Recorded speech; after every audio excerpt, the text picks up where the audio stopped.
Good news, Michael.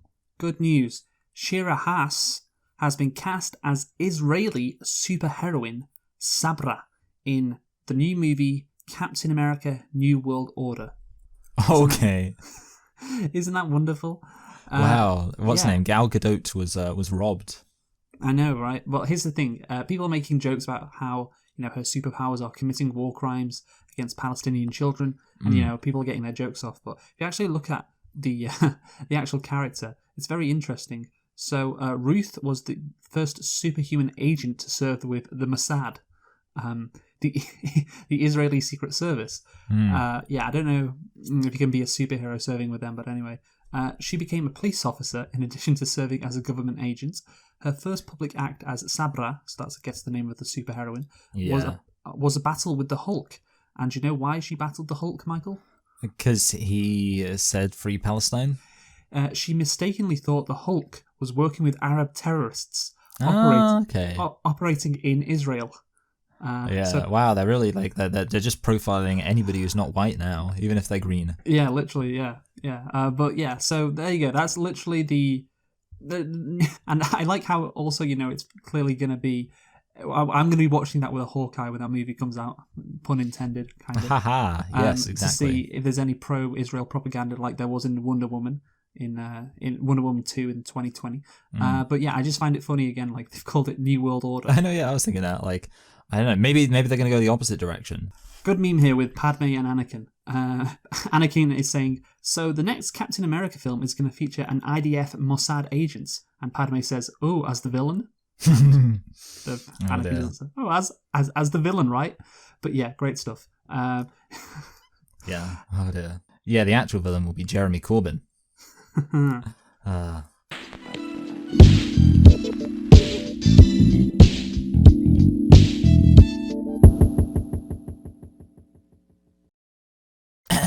Hello and welcome to Select and Reflect, the movie review podcast where we look at films that have come out in the near and distant past. We give them a couple of watches and evaluate them beyond first impressions. I'm your host Michael, and I'm joined as always by my co-host Luke. And this week we are celebrating the release of Godfather 4. Well, that's not true.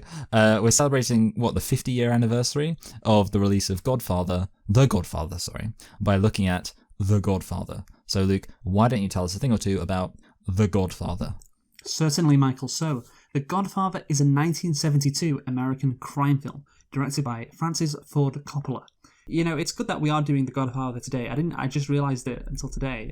This is the day of the Italian Grand Prix, of course, with the Tifosi. That's the only important thing about today, of course. Yes. Monza, the Ferrari. Well, it is in terms of Italians, because, of course, no Italians died on 9/11. Or in the coup against Allende. Yes, but Italians didn't die in 9/11 because, they weren't good enough to be working in the World Trade Centers, They were I don't know, maybe they were the janitors? Yeah, well, I would say maybe the sandwich shop right outside the World Trade Center. Oh, yeah, that's it. Oh, yeah. Hey, this ain't a Parmesan, it's rubble. Okay, great. He wrote the screenplay with Mario Puzo. And, of course, the movie The Godfather was based on Puzo's best-selling 1969 novel of the same name, which was The Godfather. Very good selling novel, of course, best-selling in 1969, and yeah. And then they decided to make a cheap cash-in. Hollywood.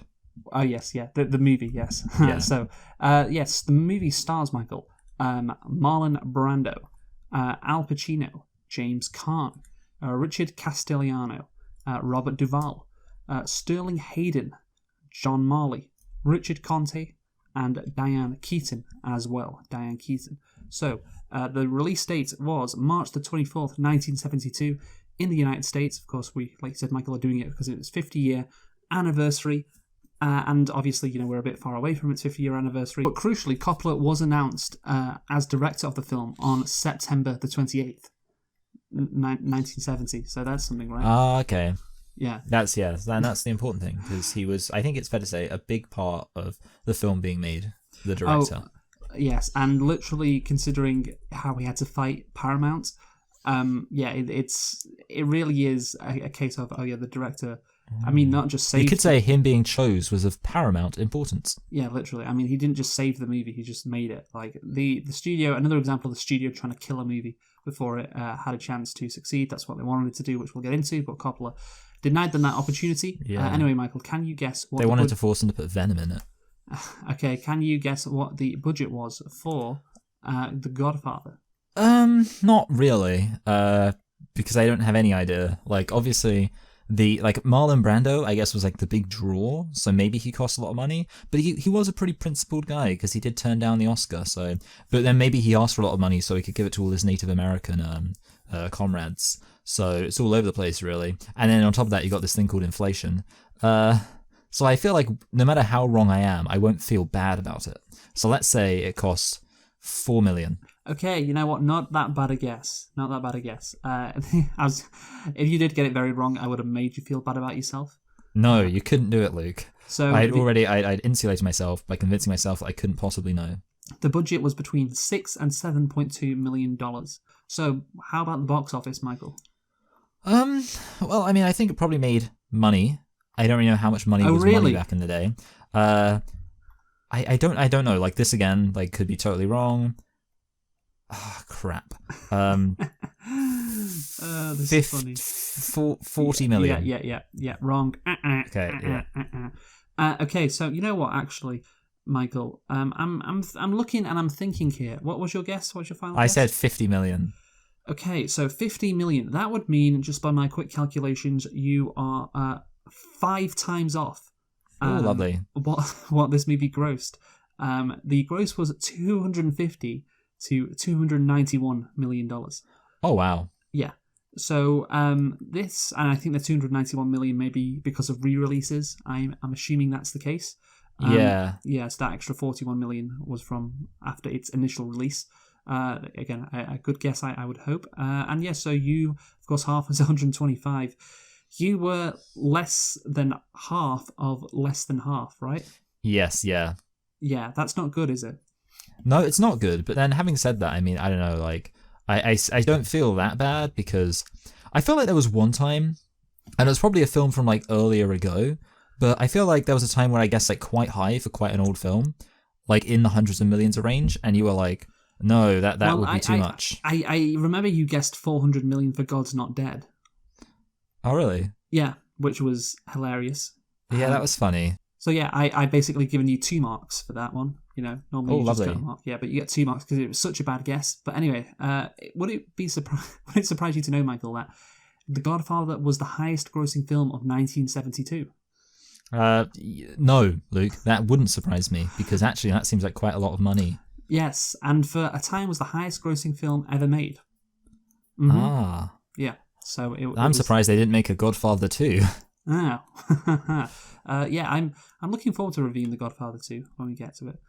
Because it really does set things up rather well at the end. I was like, oh yeah. The perfect threequel. Yeah, the perfect trilogy. Yes, the Godfather 3. widely agreed to be a flawless. It's just like, I mean, it was always the tough question for everyone. It's just like, which one's your least favorite? Like, that's why everyone struggles. Okay, yeah, of course we had that issue with, The Lord of the Rings a couple of weeks ago. Exactly, yeah. And now it's the same with The Godfather. Anyway, Michael, tell me, did you like The Godfather? I did. By the way, you can't say no for this because, of course, this is the greatest movie ever made. Yeah, yeah. Yeah, so legally, I am aware that it has been declared the best movie ever made. People say Citizen Kane, I think, is the most commonly common movie to be called the greatest movie of all time. This is maybe number 2. Yeah, well, I was thinking number 2 when I watched this because I thought it was shit.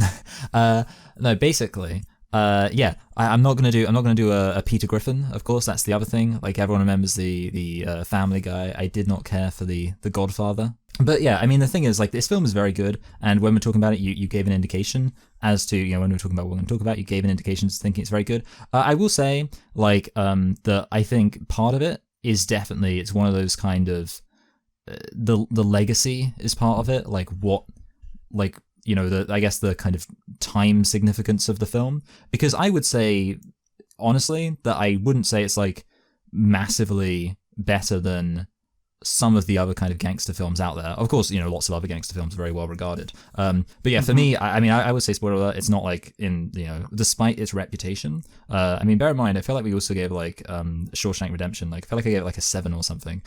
So we've given like some pretty well regarded films. Oh no, like, this not is the best much scores. better. Yeah. This is Redemption. good. But Shawshank Redemption is a nice feel good movie. This is different. You just like it because it's dark. But no, yeah, I mean overall, yeah, it is a good film. I don't know how far away I would rank it from the best film of all time. I don't consider it massively close to the best film of all time. But what do you think? You know what? This is what I think, Michael. But since we're all gonna die, there's one more secret I feel I have to share with you. I did not care for The Godfather. What? Did not care for The Godfather. How can you even say that, Dad? Didn't like it. Peter, it's so good. It's like the perfect movie. This is what everyone always says. Whenever they say, Robert De Niro, Al Pacino. You never see Robert Duvall. It says Robert Duvall.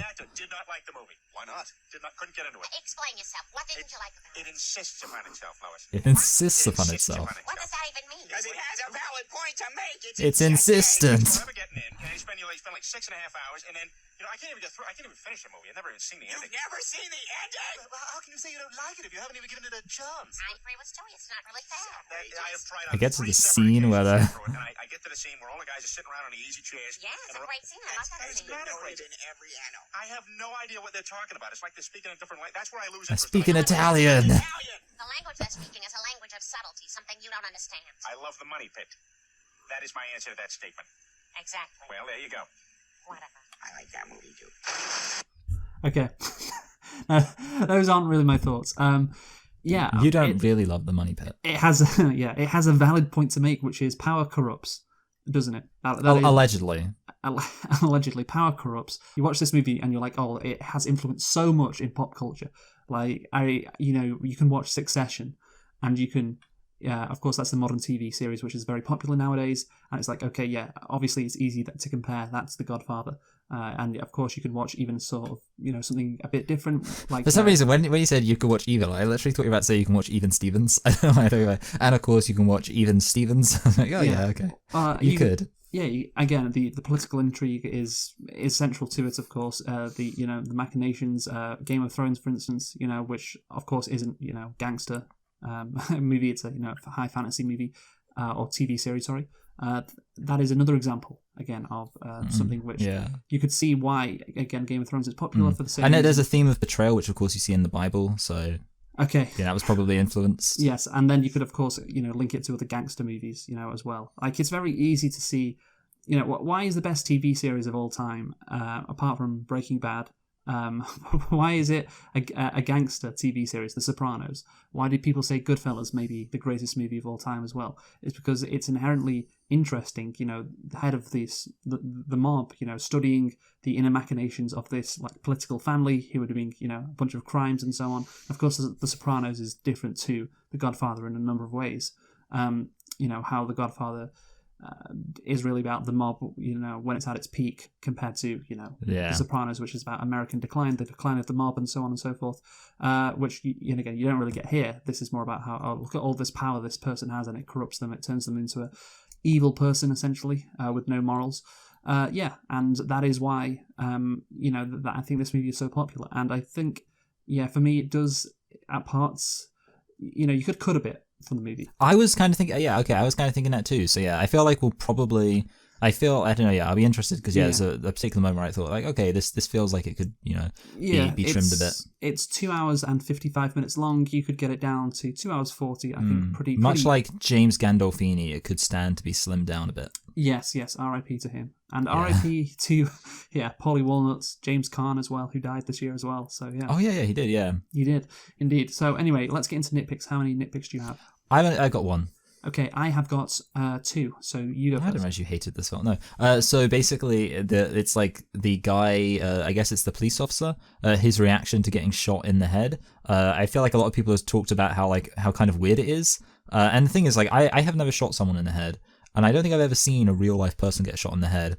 And it's possible this, they could actually react like that, but it's like the way he reacts is as if like he's been shot in like the stomach or the chest. He kind of goes like, whereas of course usually what you're used to seeing in like films is when someone gets shot in the head, like it's pretty much an insta kill. They don't just go like they don't kind of act out the death. No, I know what you mean. There's when what's he called? The casino owner dies when he gets assassinated. What's he called again? Mo Green. That's it, Mo Green. Well done. Which is actually kind of funny because like it's literally like more money. I got Mo Green. That's great, yeah. So when, of course, he puts in his glasses, then gets shot through the glasses. That's a great idea. That is it, yeah. Yeah, from Coppola. But when you see when he falls down on the table, he just like does it very slowly. Like, Yeah. instead of just an instant thud, which I thought was another scenario when it could Yeah, be it better. feels like more like campy and goofy the way he does it. It's like in general, I mean, like people acting out deaths is very funny. Like it always makes me think about like kind of old westerns. People get sort of like, ah. Yeah. But obviously in this film, like generally speaking, they don't do that. It's very subtle. But then you get this one guy who gets shot in the head, just like. Yeah. Anyway, speaking of shooting people with bullets, my nitpick, one of my two is how did Vito Corleone survive 5 bullets in his body from close range? Like, yeah. The thing is, I could understand if it was like a drive-by shooting and he gets shot like... Oh, see, I was about to mention 50 Cent, because didn't he get hit a bunch of times? But then that was a drive-by. A drive-by shooting where they only hit him a couple of times because they haven't got the time to aim properly. So, they're literally shooting him from point-blank range, like in the stomach. Like, and... 5 times. I don't know how he doesn't die, considering he's like 60 years old. He does get lucky. I was also thinking like they should have had it so like there was like someone there who could like come out and start shooting at the people shooting him, because that way it would like explain why like they're under time pressure. You also need to show that Freddo's. That's it. How do you say Fredo? You were thinking of the frog chocolate. Yeah. I was betrayed by Freddo's. They used to be 20p and now they're like. Yeah, 50, yeah. But that's the thing, comparing Frito to a frog chocolate, kind of makes sense, really. Yeah, that's true. But you need to show his incompetence by him not being able to handle the gun and letting that is true, yeah. people who shot his dad get away. So but basically you just can't have him get shot point blank. He's dead. He's not going to survive. Come on, you can do that better.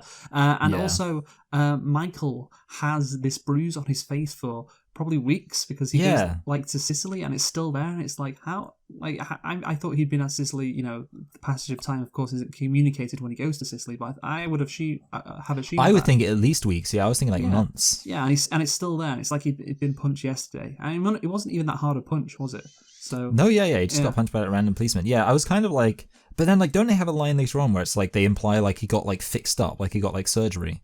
I know, there might be like a kind of medical explanation, burst blood vessels or something. No, I mean, obviously, no. I think it's perhaps there as a symbol to show his development.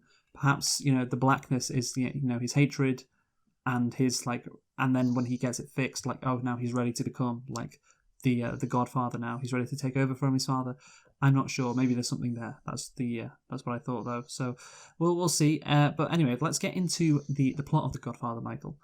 So the story, spanning from 1945 to 1955, chronicles the Corleone family under patriarch Vito Corleone, which is of course Marlon Brando, focusing on the transformation of his youngest son, Michael Corleone, who's played by Al Pacino, from reluctant family outsider to ruthless mafia boss. When Vito Corleone barely survives an attempt on his life, his youngest son Michael steps in to take care of the would-be killers, launching a campaign of bloody revenge. So yeah, Bloody revenge. It's focusing, this movie, I think, primarily on Michael's, again, transformation, showing, again, how, power corrupts, how this nice, innocent, kid can transform into who he is at the end of the movie. And I have some thoughts on that transformation as well. I have some thoughts, of course, on what the director was trying to say about America in general as well. But let's first go over, how this movie was created, Michael, because it is very interesting. So with a camera. That's great. So Paramount wanted The Godfather to be directed by an Italian-American to make the film, quote, ethnic to the core. So, oh, wow. Yeah. That's funny. Coppola initially turned down the job because he found Puzo's novel sleazy and sensationalist, describing it as pretty cheap stuff. And that's just funny. It's so funny watching the movie. Like, it's the least cheap movie ever. But anyway, Coppola later found a deeper theme for the material and decided it should not be a film about organized crime, but a family chronicle, a metaphor for capitalism in America. How about that, Michael? Yeah. So, what do you think? Is this movie a good metaphor for capitalism in America? Yeah, it's pretty good. Like, obviously, they have like that line about like how like they're like, oh, screw over all the black people. It doesn't matter. Like, just exploit them economically. It'll be fine. That's very capitalist. Yeah. Well, of course, what happens with Michael, is he goes from this innocent boy to someone who's this ruthless mafia boss. And again, the same thing you could argue with American capitalism. How Yeah, I actually saw this. I saw this 1940s, like it was like recommended 1940s like anti-communist propaganda. But the thing is, what it was saying was like basically like one of the main points was that somebody working in manual labor could afford to care for a family on a single salary. And like there were loads of comments being like, I mean, to be honest, like, yeah, actually maybe back in the day, like they actually had a point, but like nowadays, oh boy, like and you kind of like realize like, you know, actually it's a good thing that communism early on was up against 1940s and 50s capitalism instead of modern day capitalism, because capitalism really fell off. Yeah, no, for sure. But that's the thing, it has, I guess, fallen off, particularly when, of course, this movie was coming out in the turbulent 1970s. And yeah, I think that also, again, you can see with Michael how, you know, he wants to integrate himself within the mafia as well, and how there's a lot of discussion, you know, regarding, you know, buying off politicians and judges and... Yes, that's true, yeah, they do really get into the corruption stuff. Yeah, and senators, and again, it's like, again, what is the conversation between Vito and Michael near the end of the movie when he says, you know, you were going to be a senator, like Senator Corleone. But, yeah, well... You know, that was too soon for that to happen. And it's like, okay, he would still, of course, be working for this crime family, you know, just have the title senator, you know, just remove the middleman, I guess, in that instance. And it just, highlights again the corruption going on at the heart of, you know, American power, which, of course, what happened in 1972, Michael? Are we talking about Allende? No, Watergate. Oh, Watergate, yeah, sorry, yeah. I mean, yeah. Why would you think I would be talking about that? It was only because I think I mentioned it, like... yeah, you did, but I said in America. Yeah, that is true, yeah. Watergate, yes. Coppola also wanted to set the movie in the same time period as the novel, the 40s and 50s, and those reasons included Michael Corleone's Marine Corps stint, the emergence of corporate America, and America in the years after World War II. And of course, you know, playing into the capitalism theme, you know, that's pretty key. It's like, the mob wanted to infiltrate that, you know, get themselves involved in that. That was, you know, pretty key. Michael Corleone, obviously being in the Marine, you know, nice contrast between him being this American war hero and how he is at the end of the movie. While filming, Coppola stated that he felt he could be fired at any point as he knew Paramount executives were not happy with many of the decisions he had made. Coppola was aware that Evans, that's one of the main producers, had asked Elia Kazan to take over directing the film because he feared that Coppola was too inexperienced to cope with the increased size of the production. So, essentially, Coppola almost lost this job. Yeah, and it is incredible how he was so close to getting fired. You know, he was making all these changes regarding the cast, which we'll get into, regarding, you know, the decisions, you know, when to set the movie, and the budget as well, and it was all getting a bit much, but he still managed to finish it, of course, and do it incredibly well. Previous mafia films had looked at the gangs from the perspective of an outraged outsider, which I guess makes sense, you know, if you want to make a movie about the mafia, well, everyone, you know, the general public, you want to appeal to them, they dislike the mafia because of how corrupt they are, so you'll focus on that, about how bad they are. In contrast, Godfather presents the gangster's perspective of the mafia as a response to corrupt society. Again, that's true. Society is that corrupt. They're just players in this game. Like, the problem, you know, isn't the mafia. It's just the overall American economic, political system that they have to, you know, that they are playing a part in. Yeah, I mean, also you have the whole thing. Like, it literally starts with the guy like seeking justice for you know, like the fact that we're gonna get into that, yeah. So yeah. Yeah, but that's the thing. I think it's why this movie was probably successful. Is it can be an eye opener, you know, to a lot of people. It's like, oh yeah, this is what really happens, you know, in those smoke-filled rooms. You know, this is how America is really run. And all, you know, that the idealized version that people have of America. Oh, it's not really there, and it never has been there, of course.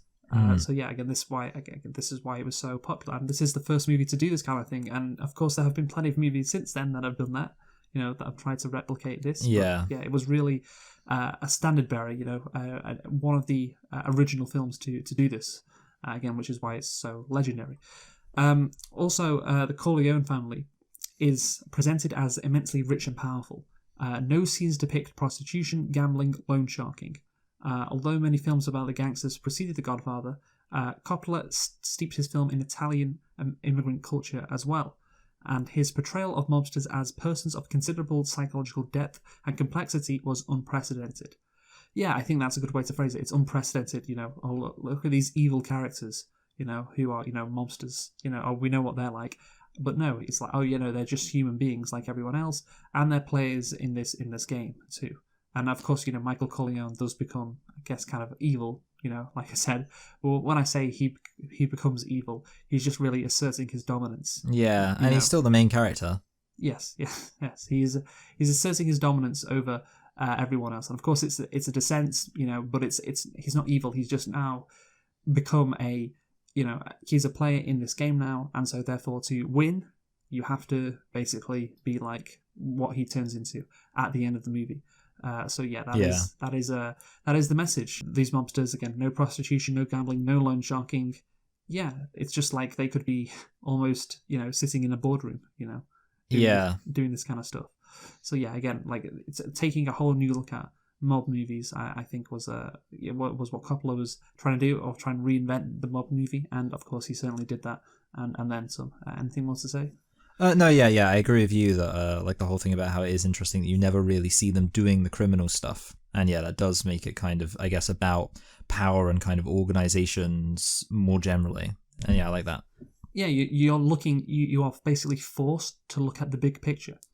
You're forced to look at everything, and therefore, all the nitty gritty stuff of like prostitution or gambling, loan sharking, kind of gets pushed to the side.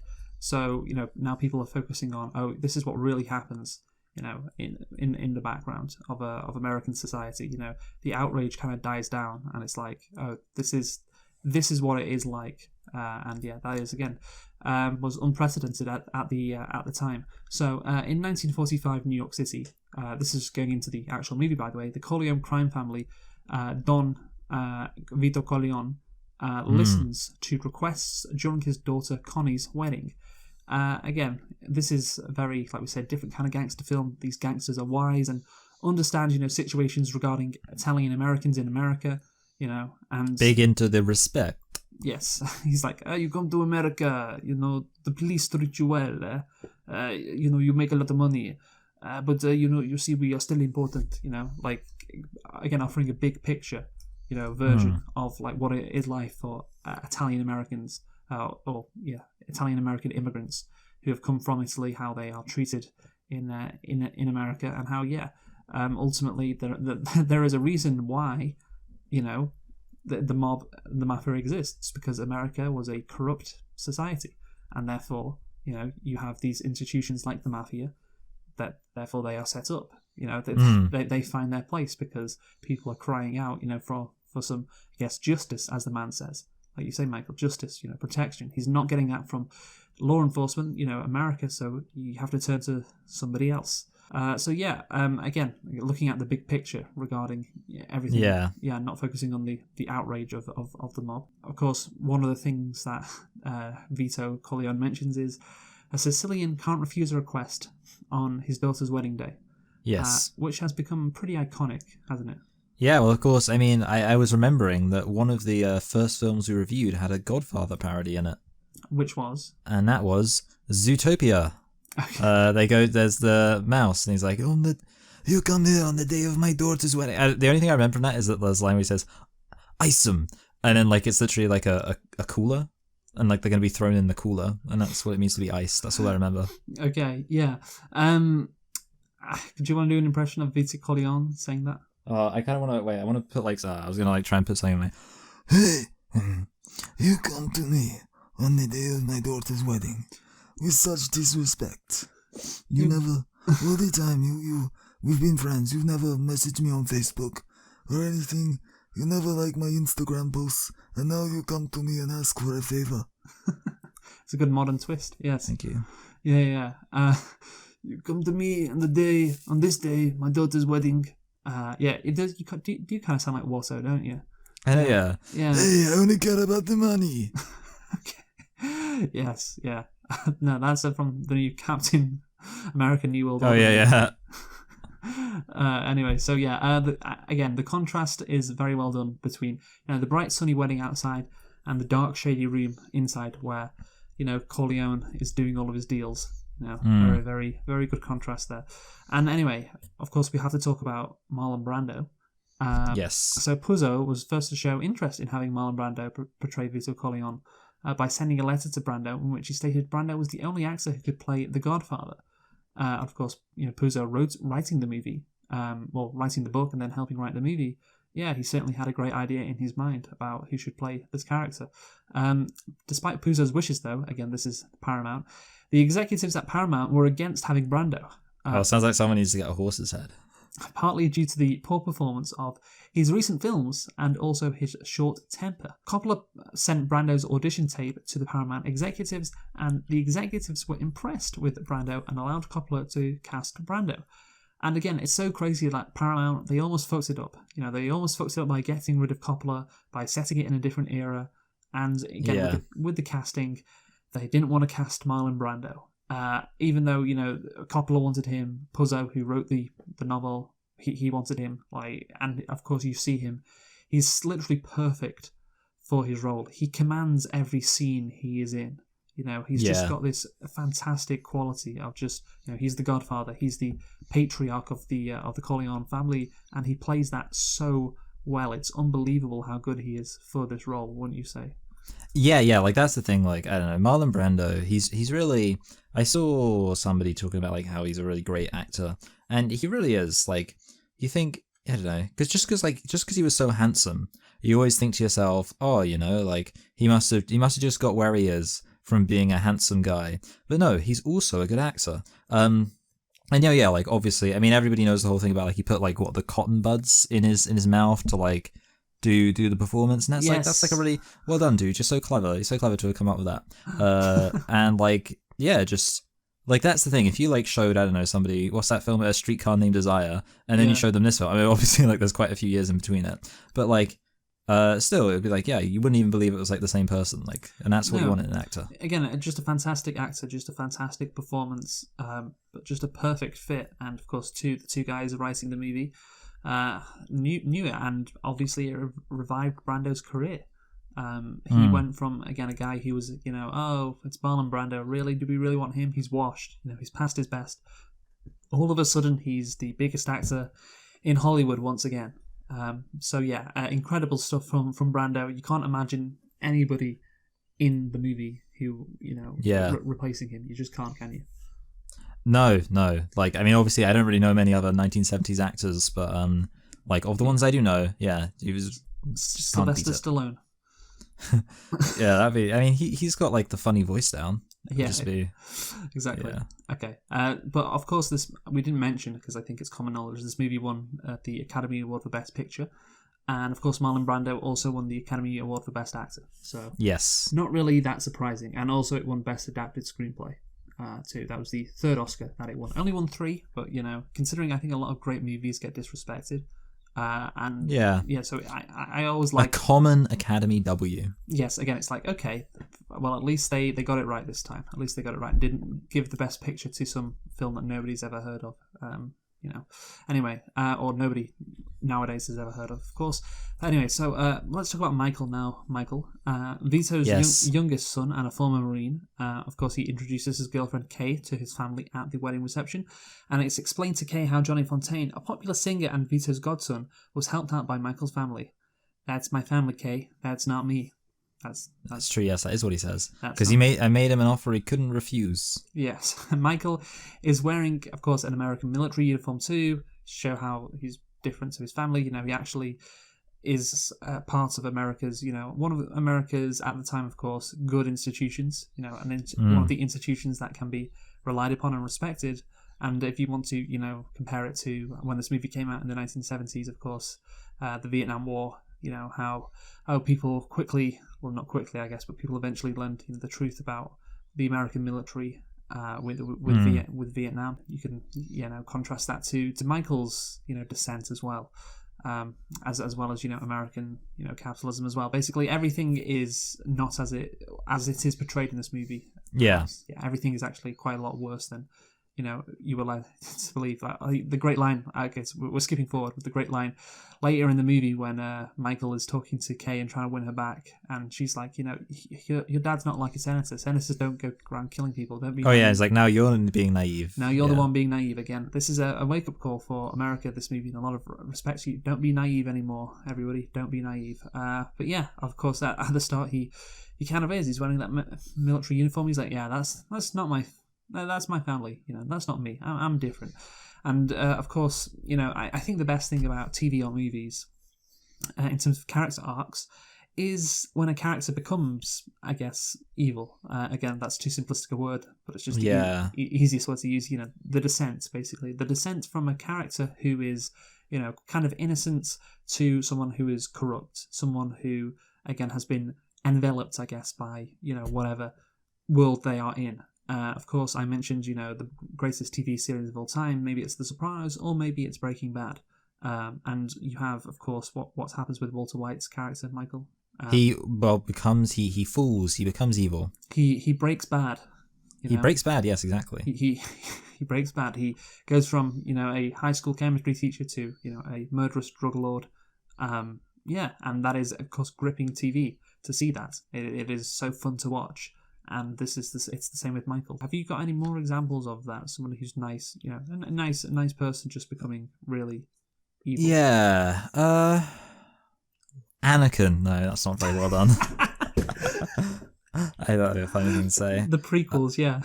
Yeah, I mean, I feel like obviously, it is a classic thing, so I feel like there should be, plenty of kind of good examples. So anyway, let's talk about the actual casting of Al Pacino, because again, he works perfectly for this movie. It's such good casting. I think I heard, who is it? I think Stanley Kubrick, I read, say this movie has the best cast ever. Again, that you could definitely say that. Maybe Spider-Man 1 can challenge it, but it's certainly a great cast. This is so nearing the start of filming on March the 29th. Michael Corleone had yet to be cast. Pacino was Coppola's favourite. Again, Coppola just got everything right. He knew what he was doing for the role, as he could picture him roaming the Sicilian countryside. I think the reasons for casting him are better than that, but anyway, whatever. Wanted an unknown actor who looked like an Italian American. Well, he got that, of course, in Pacino. However, Paramount executives found Pacino to be too short to play Michael because he's only 5'7", Oh dear. Disrespecting the short kings, eh? What would you think would be the right height for Michael? Well, Italians are pretty short, so I don't know. I feel like when I think about Italian mob bosses, I don't usually think. See, the thing is, I don't think about them being kind of in shape, and with that, I also don't really think about them being tall. So okay, but I feel like let's say 5'10". Okay, but for the character, what do you think his height would be? Well, I don't really have any strong opinions about height, but well, what do you want to convey with Michael's character in this movie? I guess you want to show a kind of innocence at the beginning, at least. Yeah, so that makes sense. So therefore, you would cast him. Go for a short guy. Yeah. You would cast him as someone who is 5'7". Absolutely. Yeah, that's the thing. Again, the studio. It's funny just reading up on this on the studio side. They had no fucking idea what they were doing. They wanted. I think at one stage they wanted James Caan, or one of the executives wanted him to play Michael, and again it's a completely different character if that's the case. The genius of casting Al Pacino in this role, someone who's 5'7", who's kind of looks meek. That's the way I describe him. He's quite diminutive. He doesn't look that powerful. Is to see that transformation. People underestimate him, of course, and that's that's one of the reasons why it's so fun to see him get his revenge in the latter half of the movie. And it's he's getting disrespected. People still see Don. Vito Corleone as the head of the Corleone family, and he has to tell people, no, it's Michael. Michael's the head. People, and it's perfect for the character to show this innocent, meek, diminutive person then become again the head of this crime family and just be completely ruthless. Also important to note that Coppola was pushing for Pacino to play Michael, and Paramount conceded as long as the role of Sonny went to James Caan. So I think that worked out for everyone, right? Yeah, that was a good compromise. I think Sonny's a good. James Caan's a good Sonny. Yeah, again, every iconic thing about this movie almost didn't happen, which is crazy. Yeah, this has to be the all. There's been several movies where you have just behind the scenes, everything's fucked up. Yeah, well, there's like a new YouTube channel which I've seen like recommend a lot, and it's like the channel's like every single title is like bloody blah film was almost a train wreck. I don't know if you've seen it like recommended, but it'll be like, yeah, I don't know, like, and I bet there's one like The Godfather was almost a train wreck. No, it was. That's the thing, and I think we compared it to Titanic as well. It seems like you got these movies which were train wrecks behind the scenes, and just came out incredibly well. Obviously, The Godfather is a better movie than the Titanic. It is better considerably, but of course, highest grossing movies, a cultural phenomenon. Again, could have easily been a lot different. So, back to the movie. So, Johnny Fontaine seeks Vito's help in securing a movie role. Vito dispatches his consigliere, Tom Hagen, to persuade studio head Jack Waltz to give Johnny the part. Waltz complies after he finds the severed head of his prized stallion in his bed. Yes. Yes, this... What would you say is the most iconic part of this movie, Michael? This might be it. Yeah, I think so, yeah. Like, everyone knows about this scene. It's parodied in The Simpsons. That's important. Like that's the thing. This is a very famous scene. Yes, and of course, I just thought, imagine seeing that in the theatre for the first time. Yeah. Because, you're prepared when he wakes up with the blood, on him. It's like, oh yeah, this is the horse's head scene. It's so well known in pop culture.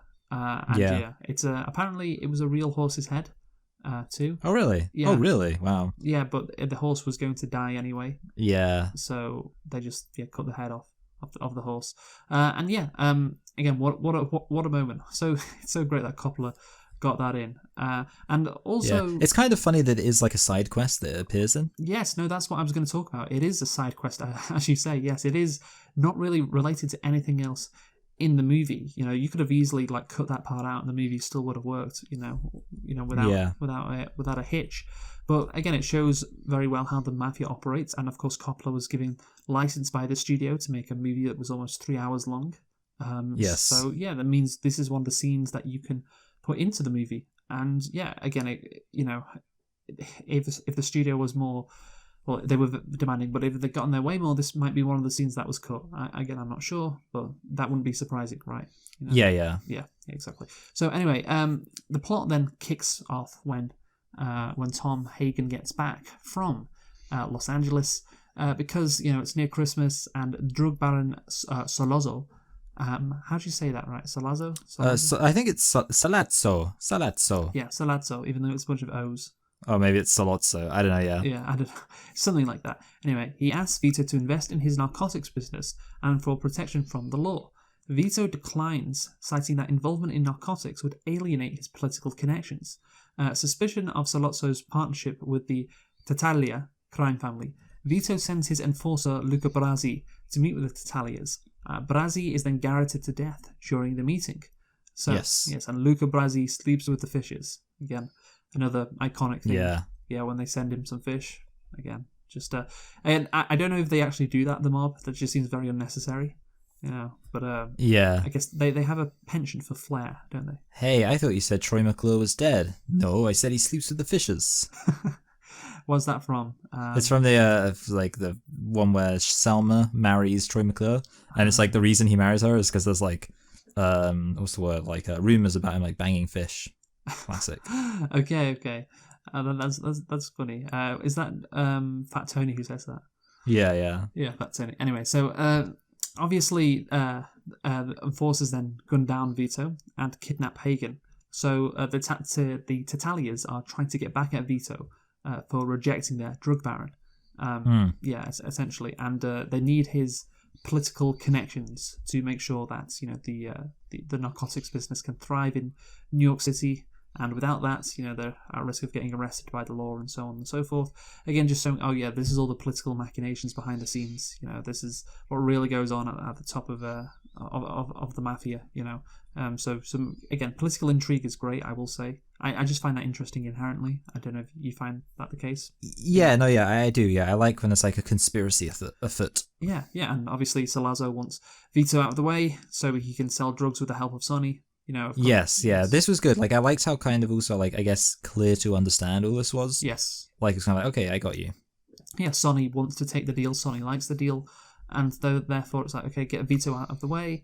And then, yes, Sonny can do the deal. And, of course, they have that argument with Sonny saying, no, I'm not taking it, And then Tom Hagen's like, it's just business, it's just business, it's not personal, and that kind of thing really, you can, like, you see how clear it is, see the characters' motivations, and it's you got the intrigue as well of what are the characters going to do with this difficult situation. So all very good. But of course Vito survives the shooting and is visited in the hospital by Michael. Michael saves his father's life and obviously takes a punch for him. Again, it's a case of him using his wits. You can see him develop into something. That's the first step, really. Yeah. Yeah, when he's like, okay, now I'm basically, defending my father. I'm, basically pretending to be a gangster. Of course, that's what he does at first, standing outside the hospital steps. Obviously that is, cool, but I would like to see, this is one of the, I guess, the genuine complaints I have with the movie is with Michael's character arc, because I like the direction he goes. I just think he jumps to it too quickly. And it kind of just sort of, he doesn't seem conflicted about it internally, I guess, also. Yeah, so, he has a meeting with his girlfriend, Kay, before, and they hardly say anything. I thought that would be a great, scene to really spell out, what Michael's feeling, regarding his father. Because clearly, he wants revenge on everyone and wants to be ruthless in the second half of this movie. And, up until that point, that just, it's like, okay, that's how he feels, I guess. You'd like a bit of scenes, fleshing that out. Because he goes from, as Sonny says, being a nice college boy, and he's being smart using his wits, which is what you would expect from, like a college boy.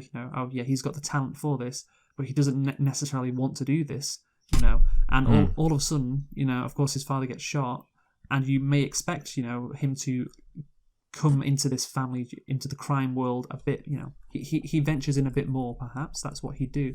But I just think the jump to, wanting to gun down Sollozzo and McCluskey is it's kind of a ridiculous change for him, considering what we he kind of just said just comes out and says it. And it's I was so surprised when he said that. I was I thought there was going to be more build up until he becomes this character, but he's already this character, and it's okay, again, it's a good direction. It's just I think more time could have been taken to make him into this ruthless person, because he's already there. It's the fun part about watching the descent of a character like Michael is seeing like you said, Michael, the conflict, when he's when the scenes where he's changing, the scenes where you understand, okay, he's now changed into somebody who is different to what we saw earlier in the movie, and you don't get those scenes because he just jumps from one from one part of the movie to another. It's okay, wow, so he's completely different now. That happened quickly. And again, his father being shot, you could argue, well, that could change him, but he didn't really seem close to his father, did he? No. Yeah, that's what, you could make it work if he seemed quite close to his dad. If he seemed his dad, he had a favorite, and that was Michael. And Michael, really admired his dad, even though he didn't. Yeah, they don't really set up the they kind of don't have the Michael Vito relationship that well established. No, so if you don't have that, and you don't have him slowly changing, and you just have him immediately jump to being somebody who's willing to gun down like a police captain, which apparently is, something that has never happened before. That seems to me quite a big jump. That seems to me quite a significant change. And it's just, it could have been done better, which is maybe heresy to say, but that's what I think. Anyway. No, I am with you on that. Yeah. So Michael meets Sollozzo and McCluskey at a Bronx restaurant after retrieving a handgun placed in the bathroom by Clemenza, and he fatally shoots both men. Again, nice shot of him, patting his head or putting his head in his hands before he goes in and does it. That was good. Yes. Yeah, again, just nice little touch there. Yeah, but I think I do just agree. I did want to say, what did you think about the fact that they speak Italian for quite a while with no subtitles? Because you mentioned the Family Guy thing, and obviously in, of course, one of the lines of Family Guy is they're all sat around speaking Italian. I'm fine with it as just whatever. But I think I remember hearing there was a reason for it, which I don't know what the reason would be, why we're not supposed to hear what they're saying. It's the language of subtlety. Yes, that's it, yes. And I don't understand it. Yeah, because maybe you're just meant to be focusing more on Michael's... the kind of, Michael's face. You have to... that's the thing. And also, I suppose what they're saying doesn't matter because you know that in the end, exactly, he's just going to die, yeah. Yeah, I think Sollozzo said, grande rispetto, which I think was talking about Vito Corleone. I have big respect. Yeah. So obviously, he was just saying, hey, I like your dad, but business is business. And Michael is like, kind of, refuting that. And again, you don't really need to know what's happening. Yeah. And also, hey, it's better for Italian Americans because they can speak Italian and know the whole movie. So it feels. Well, I feel like a lot of modern Italian Americans probably can't speak Italian. I feel like this was back in the day when like Italian Americans like really took the language seriously. Their home country. Yeah, I think in the 70s that would still be the case. Yeah, I think probably in the 70s. Yeah, I think, again, I feel like pre-Jersey Shore. Okay. Let's assume that when Jersey Shore came out, that was when every Italian American forgot. Well, I'd say Sopranos. That would be the case that's showing again the decline of the mafia. It's like, they've just completely lost touch with their roots and so on. They don't speak Italian that well. I think that's the case with the kid AJ Soprano. That's it. It's just Tony just hates him. But anyway, so of course that happens about halfway through the movie, the shooting, and obviously despite a clampdown by the authorities for the killing of the police captain, the 5 families erupts in warfare. Michael takes refuge in Sicily. Sonny publicly attacks and threatens Carlo for physically abusing Connie. When he abuses her again, Sonny speeds to their home, but is ambushed and murdered by gangsters at a highway toll booth. And then, of course, in Sicily, Michael meets and marries a local woman, Apollonia, but she is killed shortly thereafter by a car bomb intended for him. So this is of course the middle part, and this is a part where I'm like, hey, you could cut this down a bit. Yes, I was kind of thinking that too. Like, it does feel. You can tell it's a novel. Like you can tell it's based on a novel. The fact that these characters just go and do this stuff on their own, it doesn't really fit with the narrative so far. Like the narrative takes a pause really for this section and really starts again when Michael gets back from Sicily. And I guess it's good to see that Michael knows he can't live a normal life. Like he's gone. Like it's over. Like he can't. He has to get back to the mob. That's it for him now. And obviously, Sonny's death scene is a very cool death scene. Although, yes, look. Here's the thing. This is what I wrote before I watched the end of the movie. I said I don't know how they figured out he was going to be visiting that toll booth. Maybe this is what I said. Maybe Carlo got revenge and planned the whole thing. Now, I had seen this movie before, but it was years ago. I'd forgotten what happened with Carlo. So I was thinking, Carlo got a girl to call the house, so his wife would be mad. So then, he has an excuse to hit her. So, that gets, she calls Sonny, and that obviously gets Sonny, on to visit them, and he has to go past this toll booth. So again, I turned out, you know what, Michael, I was right. I fucking called it, and did you think that at the time or not? I don't know. Well, I think. No, I kind of like I actually saw this. See, the thing is, I saw this film like quite a while ago, like for the first time. And actually, I'm gonna be honest. The first time I watched this film, I kind of watched it out of like a sense of obligation. Like I was like, I should watch it, and I wasn't actually that invested in it. I was just like sometimes I do that with like films, especially like films that are like really famous. I'll be like, oh, I should watch it, and then I literally won't pay attention to it because it's just like I wasn't actually interested in it. So basically, the first time I watched this film, I consumed it very passively, and then the next time I watched this film, I actually paid attention. So I kind of, but the thing is, because of that, I kind of knew basically the main things that did happen. All right. So did you? So when Sonny died, with the first time you watched it properly, did you suspect it would be Carlo?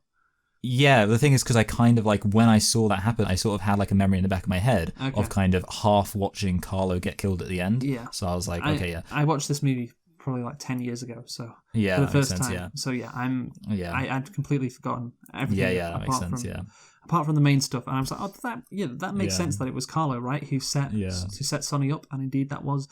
Was I'm not gonna lie, I actually forgot that this film wasn't the film that had young, De Niro. Young De Niro in it. Yeah, that's obviously the second one. But I agree. Like the thing is, like it is quite it's quite a clever scheme in a way. Like the fact that like they knew obviously that Sonny was hot-headed, and like obviously Carlo would have a reason to want to kill Sonny because if a man can't beat his wife, what's the world coming to? Crucially as well, it's very key that Sonny beats up Carlo in public, so word spreads. So therefore, the it all comes together. Yeah, the Branzini family know that this guy's got a vendetta against Sonny, so we can help him kill him, and Carlo obviously agrees, and so that happens. So it all makes perfect sense as well. Obviously, another iconic line when Vito says, "Look how they massacred my boy." Iconic. Yes. Do you want to do it? Look how they massacred my boy. Look how they massacred my boy. All I'm doing is I'm like grabbing my cheeks and pulling them out, and I'm like, look how they massacred my boy. Look how they massacred my boy. Yeah, that's good. That's funny. Do you like the Marge Simpson TikTok version? Oh, wait, what's that from? Look how they massacred my boy. It's this woman Marge Simpson doing it. TikTok. You haven't seen this? Look at how they massacred my boy. I like that. If Marge Simpson again, I don't know how she came up with that idea. Yeah. Also, at this point, I feel like she's better at doing the Marge voice than Julie Kavner. Yeah, probably. I mean, I haven't watched any Simpsons recently, but yeah, again, an iconic line. So many iconic lines, and that's definitely one of them. Vito showing how disgusted he is by the situation, or how distraught, and therefore he is devastated and wants everyone to just make peace. He's tired of war, so he sets a meeting with the 5 families, and he assures them that he will withdraw his opposition to the narcotics business and forgo avenging Sonny's murder. And again, it's fascinating again to see the politics of the situation play out over a long stretch of time as well. So it's a very patient movie, I will say. But yeah, in that scene, you really do get the payoff of all the build up with the plot up until that point. It is great, and again, also interesting to see, what these gangsters in the 40s thought of narcotics. Because you think back, like these. When did drugs start becoming a thing that people took recreationally in large quantities? I feel like my understanding is it was after World War One. Well, that's the thing. You look back in the 1920s. If it was after World War One, you have obviously the era of prohibition. This. Oh yeah. I feel like I think like prohibition probably set up the infrastructure. Yes, and then when alcohol became legal, it was just like, well, what are we going to do with all of this smuggling now? Yeah, that is a good point. Yeah, and but I still think the 30s. Well, I think, for my, again, I can't, people taking drugs in the 50s like heroin doesn't really make sense in my mind. Maybe it did happen, but I think like in the 60s was when the narcotics boom. Yeah, that is true. Yeah, really. Yeah. That happened, of course, with the fucking hippies and all of that. They took drugs and they feel, I don't know, it just feels like the 60s was the era where it really happened. And again, it's just interesting watching these gangsters, in the late 40s talk about narcotics and, how the industry is going to boom. And they all knew it. Yeah. And it's like, oh yeah, that would be very interesting to be at the precipice of that. And of course, in Goodfellas, fucking cocaine ruins them, doesn't it? Yeah. It's true, yeah. It's just what goes around comes around. What goes around fucking comes around. But yeah, again, just fascinating to see the politics play out in that room. Such a great scene, that scene. I love that scene so much. And yeah, this is what actually happens. People, the mafia, all these, all this violence and stuff. Now that's when the real business gets done, in these rooms when everybody's kissing each other, hugging each other like Italians like to do. Anyway, so his safety guaranteed, Michael returns home to enter the family business and marry Kay. Again, that's what he has to do, enter the business, the only thing he can do. Kay gives birth to 2 children, and it's interesting that, again, maybe one of the negatives of aspects of this movie, like Kay, clearly she likes Michael, but why did she take Michael back? Yeah, I was kind of thinking like that felt underdeveloped. Yeah, Goodfellas has an explanation with that. She secretly gets turned on by the gangster lifestyle. With Kay Hill, she actively does not like it. Yeah, she agree with that. She does not like the lifestyle. That is correct. That seems to be the case. So I don't know why she would take him back. But anyway, she does, and obviously. His father is nearing the end of his life, and Fredo is not seated to lead, so Michael assumes the position of head of the Corleone family.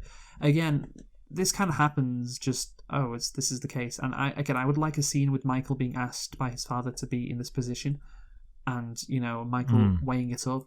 And, again, this kind of happens later when they have a one-to-one meeting about how, Vito didn't really want Michael in this role. He wanted him to be a senator, all that stuff. But, you could just put it before, because all of a sudden it's like, oh, wow, okay, this guy's now, the head of the crime family. That happened a bit quickly, Again, the transition, I think, to becoming the Michael we see at the end of the movie could be done a bit better. But yeah, again, it's a fascinating character arc, but it just does feel like he jumps to different places quicker than he should. Yeah. And again, he gets disrespected, doesn't he, in the meeting, where people are still talking to Vito as he's head of the family, the capos, whatever they're called, Tessia and that other one, the fat one. You know what I mean? Capelloni, Carmelina. What? I can't remember his name. Yeah, I mean, one of them is called Tessia, whatever. The other one's something. He's the fat one, basically. That's all you need to know. The fat one. Yeah, the fat one. Yes, and he removes Tom Hagen as conciliage. however you say that, and of course then travels to Vegas to buy out Green's stake in the family casino, and is dismayed to see that Fredo is more loyal to Green than his own family. Again, it's fascinating to see how Michael acts and how he just gets disrespected by, a Mo Green, just like, it's like, not a chance you're buying me out of my casino, not a chance. And again, you have the politics, and then Fredo showing himself. And yeah, it's of course he has a more prominent role to play in the second movie, does Fredo? Yes. But yeah, it's interesting, to see his character in this one well defined.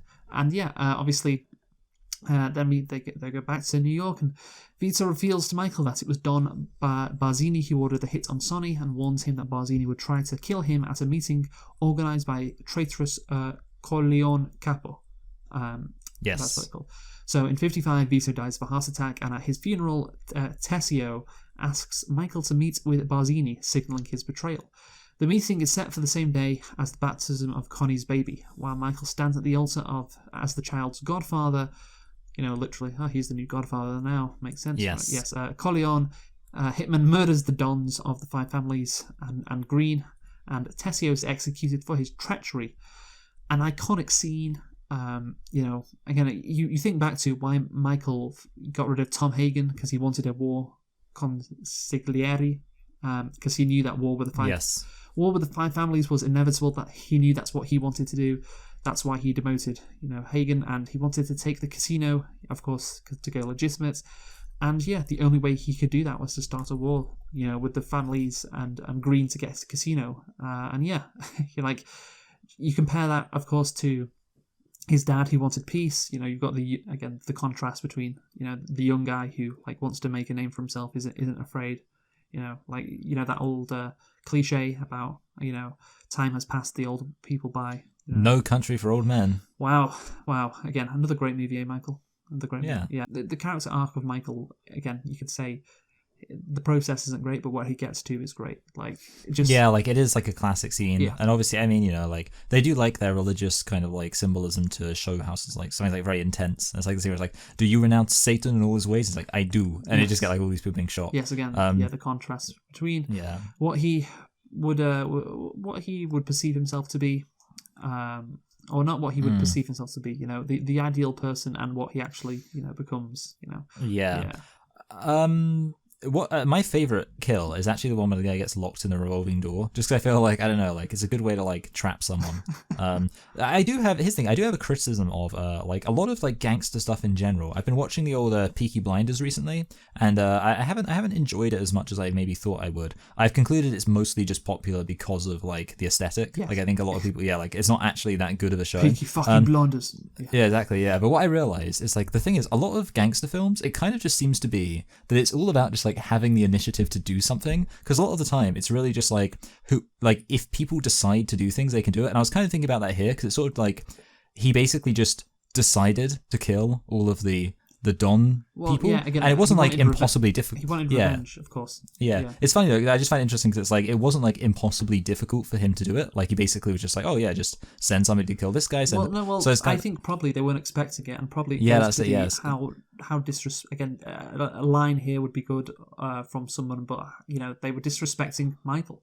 They were disrespecting him because they probably didn't expect him to pull off this kind of move. That is what I've realized though. Yeah, surprise is the key thing. A lot of the time, because in Peaky Blinders, what I realized is a lot of the time the kind of nature of it is the things almost kind of happen, and this doesn't really apply here. This is a Peaky Blinders review, Michael. We're talking about how it works. I agree. It works in this one because again they're about to assassinate Michael. They're assassinating him. They feel like they're picking him off. So they're in what's the word? A false sense of security. Yeah, exactly. The false perfect. Yes. So they think, they're underestimating him. They think they can get rid of him, and then everything will be better for them. And they don't realize how ruthless this guy is. They don't realize how just committed this guy is to revenge. It's a great place to end his arc, being at this point, Michael. It's just the process to get there. That could have been done better. That would have been so perfect. But yeah, it is great how. They just don't know what's about to hit him. They just don't know. All of them. And of course, he extracts Michael then Carla's confession to playing a part in Sonny's murder, and assuring he's only going to be exiled. But of course, then he Clemenza, that's his name. That's one of the capos. Yes, Clemenza. Yes. Yeah, Clemenza and Tessia. Tessia. Yeah, Mr. Leave the cannoli. Yeah. Oh, sorry, take the cannoli, leave the gun. Yes, Tessia was he's the smart one. He's the one that is going to betray him. And of course, Clemenza garrots, however you say it, Carlo to death. And yeah, I was right, about Carlo. You can't fool a Corleone or me either, Michael. You can't fool us. We know what's going on. And to be fair, it is pretty obvious now, looking back at it. But again, it's a very patient movie. They set that up, and like, oh, did you work that out? Because it's revealed at the end of the movie. Yes, they Carlo did actually have a hand in Sonny's murder, and of course, Connie confronts Michael about Carlo's death, while Kay is in the room, and Kay asks Michael if Connie is telling the truth, and is relieved when he denies it. Again, just such a great ending. Like, she trusts him. Yes. Like she still trusts him. Like, I think I wouldn't if I was her, but whatever. Of course she's still, it's like, it's still the same Michael, okay, he's maybe head of this, crime family, but at least he's still being honest with me. That trust is still there. And of course, then when the door closes, she realizes, oh, I'm far away from him now. Like, can I trust him? She is now literally, of course, separated from him. He is so far away from the person that she knew, at the beginning of the movie, in the wedding. Just a perfect end to the movie to show again how get power. Yeah, and you get that. Yeah, the door closing. Yeah. Also parodied in The Simpsons. Yes. Oh, damn it. Yeah. Everything. Yeah. Again, it's a very influential movie, of course. Yeah, and the conclusion is, oh yeah, that innocence is gone. He is now head of this family. He is, power corrupts, and that's just how it is. He's playing this game now. So yeah. It's a great story. It is a great story, and I think that's the thing. In the second half of the movie, it really. That's when it's at its best. I think, again, we talked about the middle, about how it, could have been a bit better, some scenes cut. I get it's a novel and they have to include some stuff to set up things and develop Michael's character. Yeah. But yeah, the last, hour just is great. I love the last hour or so. But yeah, Michael, let's conclude now. You go first. All right, yeah, so this film is good. It's a very good character thing.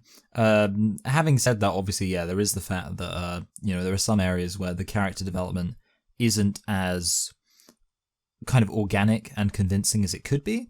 And the themes are good. Obviously, the thing is, you could say that, in some sense, the theme is a pretty kind of obvious theme of like power corrupts, like, that idea of power corrupts, I mean, it's a pretty kind of basic thing, but it is handled well, and like the way it does kind of parallel to sort of society in general is good. Obviously, you have to give the film credit for kind of like its position as, such a kind of monumental film that like broke new ground, as they say. I tend to only give like a little bit of kudos for kind of like newness or like kind of like the originality of the film, because, I do think to myself, well, you watch it in hindsight and it's like, it's not, I would say, markedly better than a lot of other gangster films. And yeah, of course, there is the fact, well, the gangster films maybe owe so much of what they do that's good to kind of, The Godfather.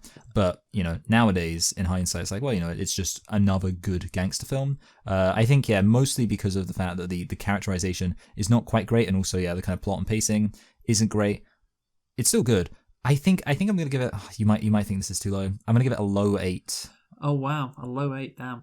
Yeah. Yeah, I think this is a 9 out of 10 for me. Again, the areas where it lacks is, again, Michael's character arc, although, again, it's a fantastic choice to have. Of course, Puzo, who wrote the novel, fantastic to see the descent to show, again, how, you said that trope, how power corrupts. All that shady stuff, is like, oh yeah, that's what really goes on in the background, all the other stuff is, it's window dressing, really. This is the real shit that goes on. And of course the political intrigue is great too. And yeah, again, I think this movie could have been a bit shorter, not too much. I'm fine with movies being long, as long as they don't feel their length. But this movie, does in parts just slightly. So I think that knocks it down from like a 10 to a 9.5 to a 9. So I think a 9 is a fair rating for the Godfather. Anyway, Michael, what are we reviewing next week? Well, next week, we're not reviewing anything because we're having a break. There we go. How about that? What about after that? Well, after that, we are reviewing... Wait, I'm just getting my... You know what? Again, this is... Because we are having a break because you're going to see a fiancé. This is a movie that you can watch with your fiancé. Yes, I do remember what it is. Okay, so next week... 2 weeks from now, this is going to be an interesting one. I'm going to build the anticipation a bit. We're doing the film Deep Throat. Deep Throat. Which is an actual film. In the 70s, these kind of films got theatrical releases, as we of course know from Taxi Driver. Yeah, of course. That's why we are reviewing it. Yes, of course, it got a theatrical release. It's a very famous movie. Yes. So yeah, not as famous as The Godfather, but another classic from 1972. Yeah. More like The Gobfather. Yes. Because I'd assume you kind of gag So a bit. will you be watching with your fiance? You know what? I might float the idea. We'll see. We'll see. Yeah. Anyway, so join us next or in a couple of weeks for Deep Throat. Who have you been, Michael? I've been Michael. I've been Luke. Thanks for listening, and goodbye.